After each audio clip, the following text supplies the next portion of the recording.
Everyone, good morning. কেমন আছেন সবাই? আশা করছি সকলে খুব ভালো আছেন, সুস্থ আছেন, আর আমরাও বেশ ভালো আছি। আমার আজকের আরও একটি নতুন ভ্লগে আপনাদের সকলকেই স্বাগত জানাই। আজ বুধবার, সকাল এখন 7:30। ওই বাড়ি থেকে চা মুড়ি কমপ্লিট করে এলাম, আর এই যে বাসন কটা নিয়ে এসে এখন কলপাড়ে মেজে নিচ্ছি। এখনও অবধি সকলের খাওয়া হয়নি, মানে সকালবেলা যারা যারা খায় আর কি। ছোটো কাকু আর মিষ্টু বাকি আছে, ওরা খাচ্ছে, তো আমি ভাবলাম ততক্ষণ বাসনপত্রগুলো নিয়ে গিয়ে মেজে নিই। ওদের তো খেতে এখন অনেকটাই দেরি আছে। এই প্রথমেই চা বানানোর সময় মুড়ি খাবার বানানোটা খুবই মুশকিল, তবে শুধু মুড়ি দিতেও আবার ভালো লাগে না। বাড়িতে একটা বড় মতো টমেটো ছিল, ওই টমেটোটাই পুড়িয়েছিলাম, একটু নুন তেল দিয়ে মাখিয়েছিলাম, আর ওই দিয়েই মুড়ি দিয়েছিলাম। সোমবার বৃহস্পতিবার সকালবেলা সেরকম কিছু খাই না আমি, তবে বাকি দিনগুলিতে চায়ের সাথে অল্প কটা মুড়ি খাই। আর মুড়ির সাথে সেরকম কিছু নিই না, এই প্রথম সকালে একটু মতো ঘি আর চা মুড়ির সাথে মাখিয়ে খাই, এটা আমার খেতে বেশ ভালো লাগে। তো আমিও অল্প কটা মুড়ি খেয়েছি। ওই 3টে মতো থালা কাপ এগুলো সব কিছু নিয়ে এসেছি। আজ আবার বাসন মাজার সাবানটা শেষ হয়ে গেছে, সে কারণে সার্ফ দিয়েই কটা বাসন মেজে নিলাম, আর তারপর পাম্পটা চালিয়েই বাসন কটা ধুয়ে নিচ্ছি। এই কদিন আমাদের কলটা না বেশ শক্ত হয়ে গেছে। এখন তো চাষের সময়, চারিদিকে বেশ সাবমার্সাল চলছে, আর সে কারণে জলের লেয়ারটা একটু কমে গেছে। তবে জল বেরোয়, কিন্তু এই যে একটু কোড়া লাগে কলটা, আর সে কারণে পাম্পটা চালিয়েই বাসন কটা ধুয়ে নিলাম। হয়ে গেছে বাসন মাজা ধোয়া, এরপর এই কটা বাসন ওই বাড়িতে গিয়ে রেখে আসি।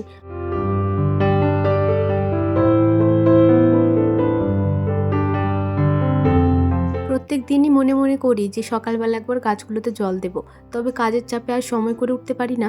আজ কাজের পরিমাণটা একটু কম রয়েছে, কাঁচা ধোয়াও সেরকম নেই, সে কারণে বাসন কটা রেখে এই যে 1 বালতি জল নিয়ে চলে এলাম ছাদে। অনেক শিশির পড়েছে পাতাগুলোর উপরে, একটু মতো জলটা ছিটিয়ে দিলে এদেরও বেশ ভালো হয়। সকাল সকাল রোদ্দুরও উঠে গেছে দেখছি, তবে এখনও অবধি রোদ্দুরের তাপটা সেরকম বাড়েনি, সে কারণে ভাবলাম তাড়াতাড়ি আগে জলটা দিয়ে ফেলি। এই যে প্রত্যেকটা গাছে জল দিয়ে নিচ্ছি, আর গাছগুলো বেশ ভালো হয়েছে। দেখুন কত ফুল ফুটেছে গাছগুলোতে। শুধুমাত্র ওই যে 2টো ডালিয়া গাছ আছে, ওই ডালিয়া গাছের ফুল দুটি ফুটেনি। ওই 2টো ফুল যেদিন ফুটে যাবে সেদিন পুরো ছাদটা মনে হবে আলো জ্বলছে। ছাদের উপরে এত এত ফুল গাছ আছে, তবে প্রত্যেকটা ফুল গাছে সেরকম ঘ্রাণ নেই। এই যে গাঁদা ফুলের গাছগুলোর বেশ সুন্দর গন্ধ, আর এই যে সাদা ফুলটি দেখছেন আর ওদিকে বেগুনি ফুলটি, ওই 2টো ফুল গাছের ভীষণ ভালো গন্ধ। এমনি ছাদে উঠলে বা দাঁড়িয়ে দাঁড়িয়ে জল দিলে সেরকম ঘ্রাণটা পাওয়া যায় না, তবে নাকটা যদি ওই ফুলের কাছে নিয়ে যাওয়া যায় তখন ভীষণ মিষ্টি একটা গন্ধ নাকে আসে। কী যে ভালো লাগে গন্ধটা। যেদিন থেকে বুঝলাম এই ফুলের একটা খুব মিষ্টি গন্ধ আছে, সেদিন থেকে যতবার ছাদে আসি, যাওয়ার আগে আসার পরে এই যে একবার করে নাকে ঘ্রাণটা নিয়ে যায়। ফুলের এই মিষ্টি গন্ধটা আমার ভীষণ ভালো লাগে। এরপর যখন বাবার বাড়ি যাব, ওখান থেকে একটা রজনীগন্ধার চারা নিয়ে আসবো। রজনীগন্ধা ফুলের গন্ধটা আবার আরোই দুর্দান্ত লাগে। বন্ধুরা, আজ গাছ থেকে ওই যে সেই ফুলটা যেটা সুব্রতাকে নেতিয়ে দিয়েছিল, সেটা তুলে নিয়েছি। কেমন হেলে হেলে যাচ্ছিল, ভাবলাম 2 দিন না হয় ঘরেরই সৌন্দর্য বাড়াবে, সে কারণে তুলে নিয়ে চলে এলাম।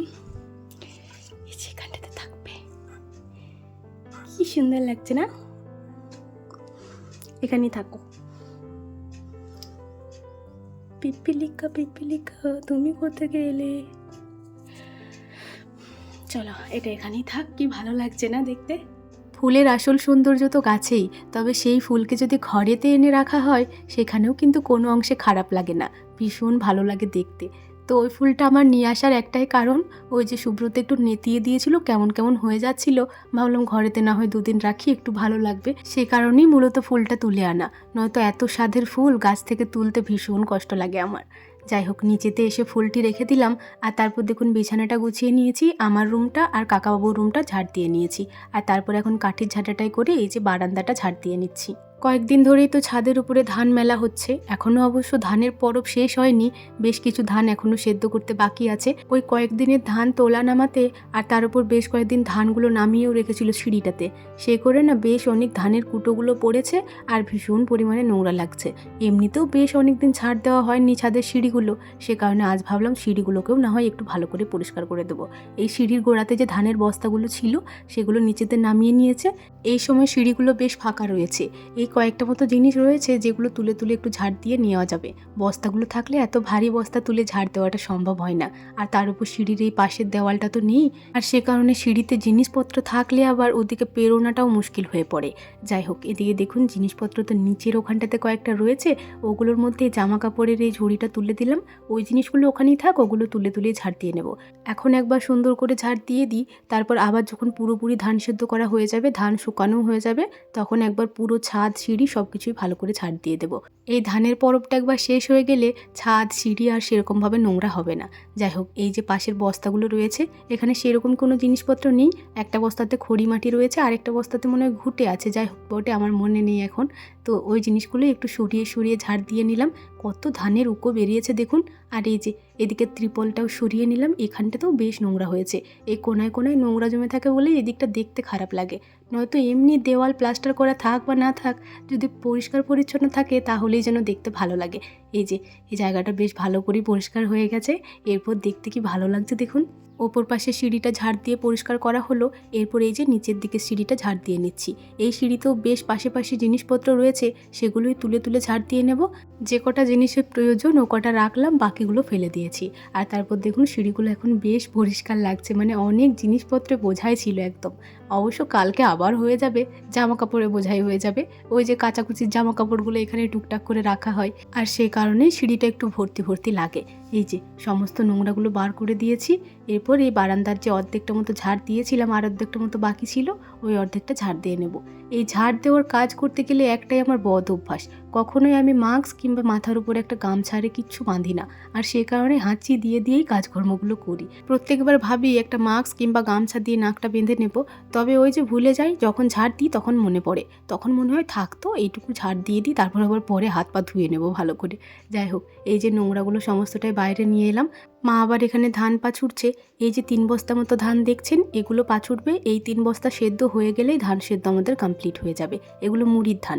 যেহেতু মা ওদিকে ধান পাছুড়ছিল আর এই পাশটাতে পোয়ালে ভর্তি, সে কারণে পুরো উঠানটা ঝাড় দিলাম না। ওই পাশের নোংরাগুলো ওখানেই জড়ো করে রেখে দিলাম, আর তারপর বাসি ঝাঁটাটা ধুয়ে নিলাম। ঘর ধোয়া মোছা এখনো পর্যন্ত বাকি ছিল। কাকুর রুমটা কাকিমা মুছে দিয়েছিল, আমার রুমটা বাকি ছিল, তখন আমার রুমটা ঝাড় দেওয়া হয়েছিল না।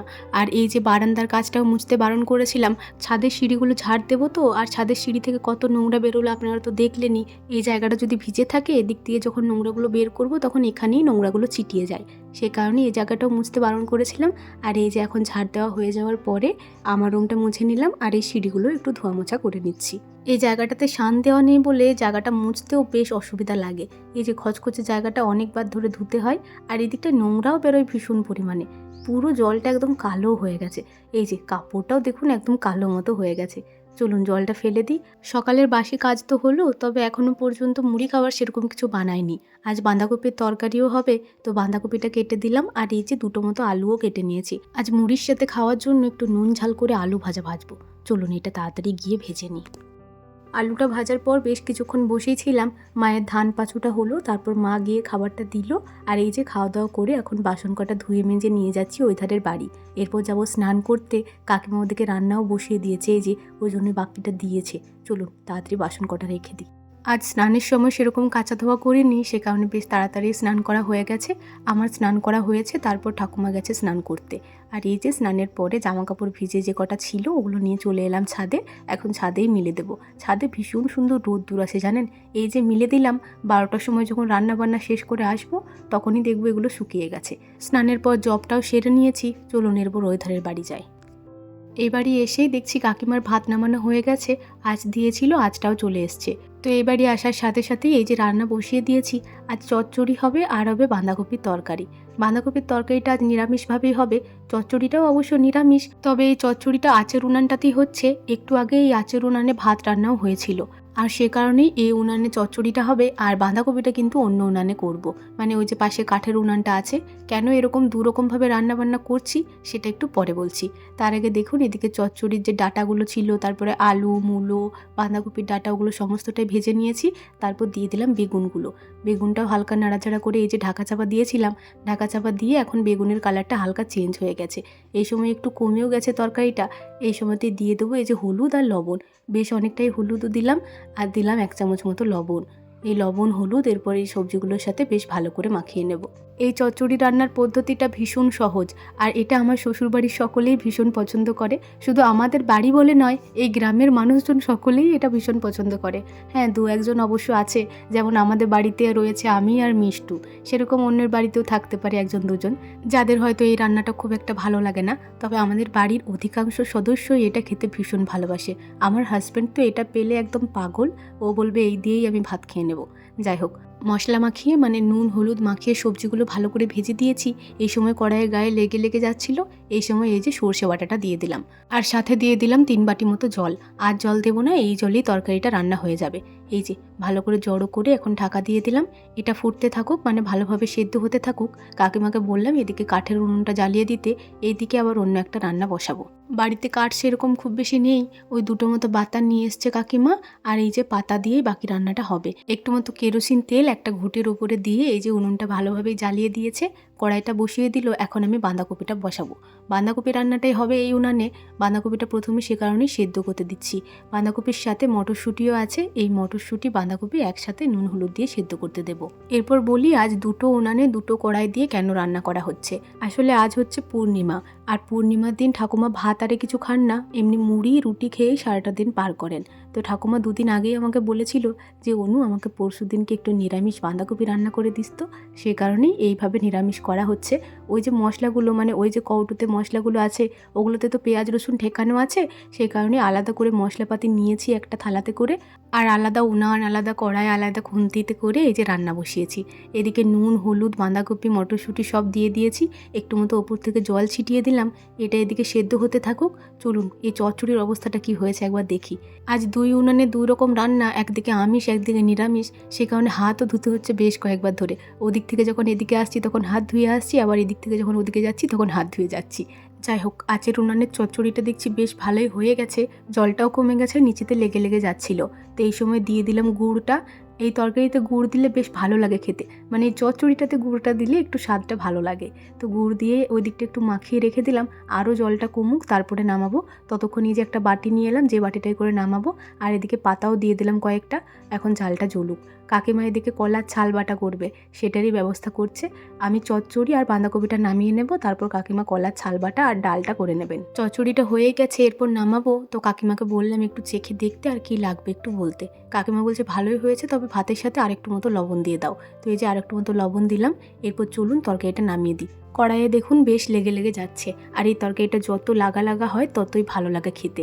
এই যে হয়ে গেছে তরকারি রান্না। এটা দেখতে একদম সবুজ মতো হয়, যেহেতু সবজির পরিমাণটাই বেশি হয়, খেতে কিন্তু বেশ ভালোই লাগে। কিন্তু ওই যে রোজ রোজ হলে আমার আবার ভালো লাগে না। যাই হোক নামিয়ে নিলাম। চলুন এটা ঘরেতে রেখে আসি। কড়াইয়ে একটু মতো জল দিয়ে দিন, তো কড়াইটা আবার পুড়ে যাবে, কাকিমা কখন ওগুলো বসাবে। তো এটা রেখে আসি, তারপর কড়াইটা ধুয়ে দেবো। ব্যাস আঁচের উনানের কাজ শেষ। তরকারিটা হেসেল চালে রেখে এসে কড়াইটাও ধুয়ে দিয়েছি। আর তারপর দেখুন এই উনানে বাঁধাকপি সেদ্ধটা নামিয়ে নিয়েছি, তারপর আলুগুলো ভাজতে দিয়েছি।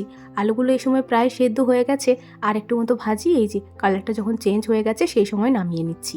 এই বাঁধাকপির তরকারি রান্নাতে বাঁধাকপিটা সেদ্ধ করে নিলেও আলুগুলো যদি একটু ভেজে নেওয়া হয় না, এতে করেই বেশ ভালো স্বাদ লাগে। চচ্চড়িটা আজকে বেশ ঝালঝালি করেছি, তবে বাঁধাকপির তরকারিটা আজ একটু মিষ্টি মিষ্টি করব।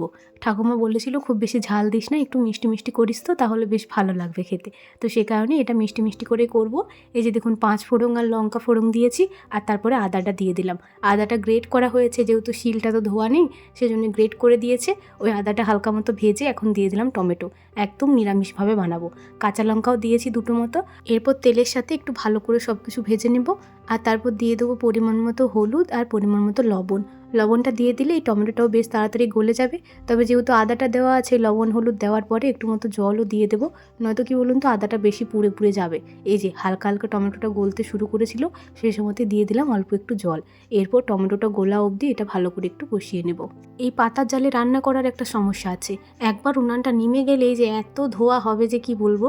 ফু দিয়ে দিলেই আবার কিন্তু পাতাগুলো জ্বলে যায়, তবে ওই যে একবার ধোয়া হবে প্রচণ্ড পরিমাণে। আর এই কালি ধোয়াটায় ভীষণ পরিমাণে চোখ জ্বালা করে।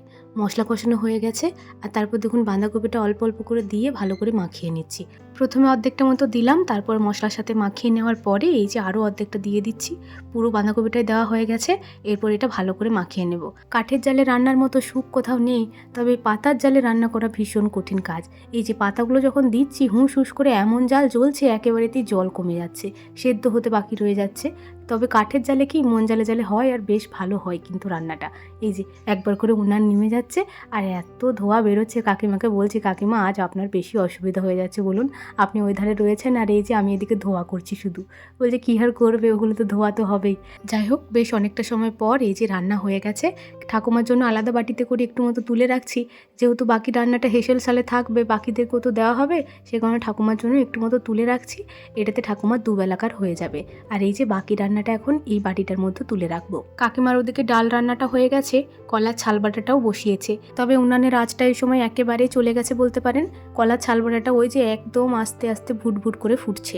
ওই রকম করে করতে গেলে প্রায় 1 ঘন্টা লেগে যাবে, আঁচ চলে যাবে, তবু ওটা হবে না। সে কারণে কাকিমাকে বললাম এটা নামিয়ে নিই, তারপর একবার পাতার জালে ওটা বসিয়ে দেবেন, তাহলেই হয়ে যাবে। এই যে বাঁধাকপিটা নামিয়ে নিয়েছি, কড়াইয়ের গায়ে যেটুকু লেগেছিল সেটুকু এই যে তুলে নিচ্ছি। পাশে খুন্তি ডাবুটা তো বেশ তরকারি লেগে রয়েছে, তো এগুলো একটু চেঁচে নিয়ে নিই, তারপর ঘরেতে গিয়ে রেখে দেবো। এই কয়েকদিন বেশ তাড়াতাড়ি উনানে আঁচ দিয়ে রান্না বসিয়ে দিচ্ছে, সে কারণে এখন ওই 12টা মতো বাজে, এই সময় সমস্ত রান্নাবান্না কমপ্লিট। ওই কলার ছাল বাটাটা হয়ে গেলেই হয়ে যাবে। এই যে তরকারিটা নামিয়ে নেওয়ার পরে আমি এখন ঘরেতে গিয়ে রেখে দিচ্ছি। বেশ কয়েকদিন ধরেই আমার একটা অভ্যাস হয়েছে জানেন, তরকারি রান্না হওয়ার পরে একটু মতো তরকারি খাওয়ার। এই যে আজকেও সেরকম খেলাম, খেয়ে পরে এই যে বাটিটা নিয়ে চলে এলাম কলপাড়ে, বাটিটা ধুয়ে নেবো আর 1 বাটি মতো জলও খাবো। এই তাড়াতাড়ি রান্না হওয়াতে আমারও একটু সুবিধা হয়েছে।